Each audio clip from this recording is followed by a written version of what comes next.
Hello guys, good morning. Welcome mga partnerlet. So, another topic na naman for you guys para matuto kayo, okay? So, panibagong share ko naman sa iyo na idea. Kung alam mo na to, mas okay. Kung hindi mo pa alam, mas medyo i-adapt mo rin, okay?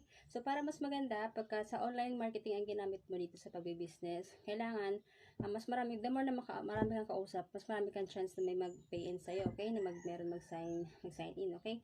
So, ganito guys, kapag sa online ka, kailangan may nakaprepare ka ng mga online script mo, okay? From form, pang greetings, mga motivation, susunod mo yun sa kanya. Huwag naman yung sunod-sunod, okay? Ito timing mo rin yun. Pag morning, kailangan may greetings ka muna sa kanya. And then second naman is, sa timing mo rin sa oras, no? Kung mga coffee break, kung mga lunchtime, lagi mo sila i-greet. And then, syempre, kung gusto mo naman is, kung hindi ka pa ganun kabihasa, mas maganda yung i-form mo muna siya. Pero pagsanay ka na makausap, mas maganda yung direct to the point, i-approach mo na agad ng business. Okay? Para mas hindi ka